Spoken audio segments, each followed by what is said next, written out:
What's up, Wolfpack? All right, coming with the Hump Day Wednesday workout. Hope you guys are feeling refreshed or recovered a little bit better than we did from Monday's Murph. Obviously, it was quite an intense workout, so I hope this Tuesday workout, if you did it, helped you flesh out the body a little bit, get it moving again, and then get us ready for our Wednesday training. So we're going to do literally the exact same EMOM as last week.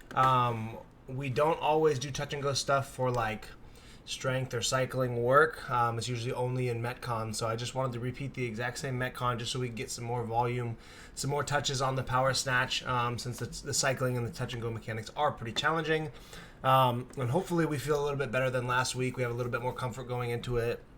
Maybe we lift a little bit more weight. Maybe our touch and go mechanics are actually better and smoother. So we're just going to replicate the exact same EMOM. So nothing fancy here. The first 3 minutes are 5. Next 3 minutes are 4, and then the final 4 minutes are 3 reps. If you remember, these are very taxing. They're very fatiguing on your heart rate and obviously your body overall as we accumulate the reps and as we, potentially add weight through the EMOM. So again, keep it nice and light to start. Find our touch and go mechanics. One big thing that we saw on the power snatch last week was how easy it is to get the barbell overhead, and then when you go overhead, how easy it is to kind of like loop it out in front. If it's a lighter weight, right, we kind of get lazy, lackadaisical. We don't bring it right back down in that vertical path.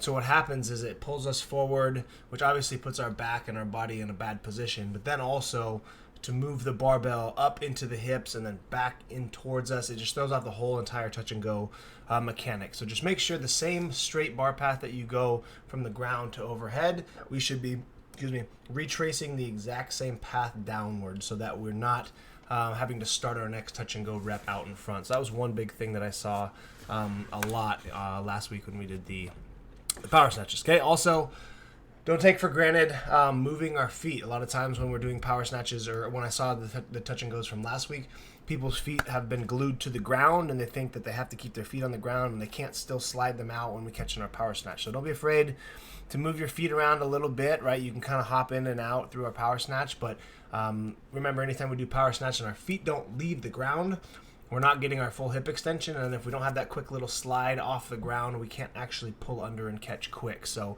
it becomes a slower movement, it becomes more of a pull with our arms, and that's obviously more fatiguing. So don't be afraid to utilize all of the power snatch or the snatch work that we did prior weeks in these touch and goes. Okay, so again, pick one weight for all 5, or start nice and light and build a little bit.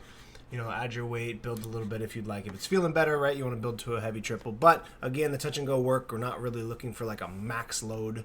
It's not really going to build a ton of strength in your snatch. We're just working on the mechanics, being efficient, breathing, and just trying to move with this barbell as smoothly as possible. Okay, and that's kind of the key of this. Okay, easy peasy. This Metcon's going to be like a mid-range sprint workout, so there are some things that need to get done to make sure we're getting the stimulus of this workout.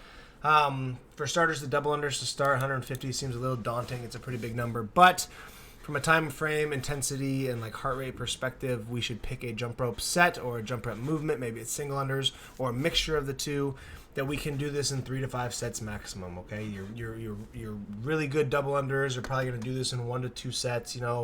They might rip off 80 or 90, whatever, and then the other half on the second set, maybe a biff here and there. But we shouldn't be spending a ton of time on these double unders. I'd probably say 2.5 minutes, maybe maximum. That gives you time for a little bit of a break in between, maybe even like you rip some 30s and some 40s in there. So we're doing that about 5 sets. I think that's pretty appropriate for these double unders. We just don't want to spend most of the workout on the jump rope. So set yourself a cap, 3-minute cap on the double unders if this is a new movement for us, or we're still learning them or building the volume. Get as many as you can in 3 minutes and then move on. I think that's a great time frame for this. But ideally 3 to 5 sets. We get through this relatively quick. And then we move into our bulk. It's 5 rounds, 10 thrusters, 10 box jump overs. Now this should be pretty intense, where we're choosing a weight on our thrusters that we can go unbroken for this specific workout. So if anything, err on the light side since we want to move through these thrusters faster. And then the 10 box jump overs is just where you kind of cruise, maybe try to breathe a little bit, right?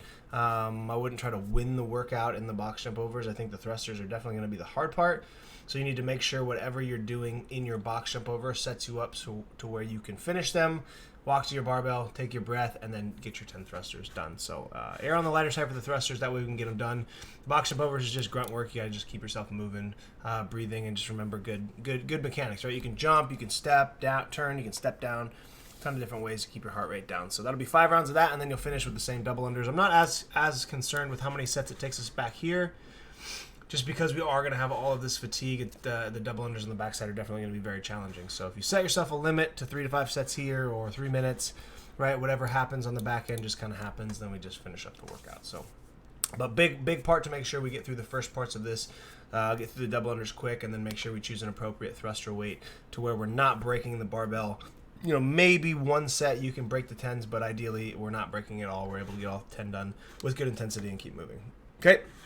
Other than that, pretty simple Wednesday. I'm excited for you guys to kind of get back to some normal programming, and then the next couple days will set the stage for our next programming cycle, which I'll go into more into this week. So have a great Wednesday. If I don't see you, let me know if you have questions. Later.